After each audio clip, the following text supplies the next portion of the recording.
بسم اللہ الرحمن الرحیم۔ السلام علیکم دوستو۔ کوہ جودی پر پائے جانے والے آثار کے بارے میں کہا جاتا ہے کہ یہ حضرت نوح علیہ السلام کی کشتی کے ہیں۔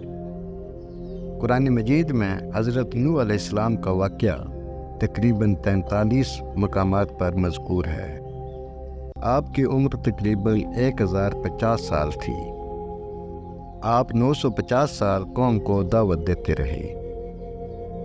حضرت نوح علیہ السلام حضرت آدم علیہ السلام کے بعد پہلے نبی ہیں جنہیں رسالت سے نوازا گیا۔ ملک عراق میں آباد قوم میں ضلالت و گمراہی کا دورہ تھا۔ آپ نے قوم کو اللہ کی طرف دعوت دیتے ہوئے فرمایا، اے میری قوم کے لوگو، تم ایسے رب کی بندگی کی طرف آ جاؤ جس کے سوا تمہارا کوئی معبود نہیں، اور آخرت پر ایمان لے آؤ۔ اگر تم میری بات نہیں مانو گے تو تم پر ایک دردناک عذاب طاری ہو جائے گا۔ سرداروں نے مخالفت کرتے ہوئے کہا، اے نوح، یہ کیسے ہو سکتا ہے کہ ہم اپنے باپ داداؤں کے دین کو خیرباد کہہ دیں؟ قوم کے اس دل خراش جواب کے بعد اللہ تعالیٰ نے اس قوم پر طوفان کا عذاب بھیج دیا۔ شدید طغیانی والا پانی آبادیوں اور بستیاں ملیم میٹ کرتا چلا گیا۔ تاریخ میں رقم ہے کہ اس پانی کی بلندی تقریباً 49 گز تھی۔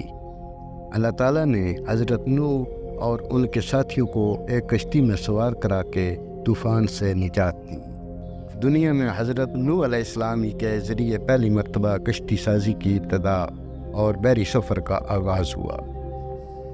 آپ نے جو 3 منزلہ کشتی تیار کی وہ تقریباً 300 گز لمبی، 50 گز چوڑی اور 30 گز اونچی تھی۔ پانی تھمنے پر کشتی حضرت نوح علیہ السلام اور ان کے تقریباً 82 ساتھیوں کو لے کر جودی پہاڑ پر جا رکی۔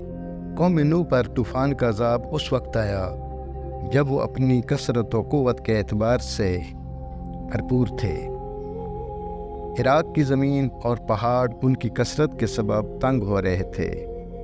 اللہ تعالیٰ کا دستور ہے کہ وہ نافرمانوں کو ڈھیل دیتا ہے، عذاب اس وقت بھیجتا ہے جب وہ اپنی کثرت، قوت اور دولت میں انتہا تک پہنچ جائے اور ان میں تکبر اور بدمستی پیدا ہو جائے۔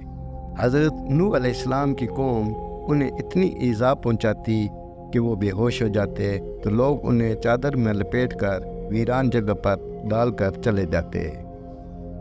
جب انہیں ہوش آتا تو آپ پھر اللہ کی طرف بلاتے اور تبلیغ میں مصروف ہو جاتے اور دعا فرماتے، اے میرے پروردگار، میری قوم کو معاف کر دے کیونکہ انہیں علم نہیں ہے۔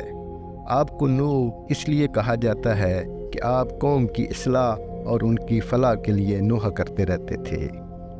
قوم نوح پر آنے والے طوفان سے پوری دنیا غرق ہو چکی تھی سوائے حضرت نوح علیہ السلام اور ان پر ایمان لانے والے چند ساتھیوں اور جانداروں کے۔ پھر اللہ تعالیٰ نے حضرت نوح علیہ السلام اور ان کے 3 بیٹے عام، سام، یافس کے ذریعے دنیا کو دوبارہ آبادی عطا فرمائی۔ اسی وجہ سے حضرت نوح علیہ السلام کو آدم ثانی کہا جاتا ہے۔ قرآن مجید میں آپ علیہ السلام کو اول المرسل کے خطاب سے بھی نوازا گیا۔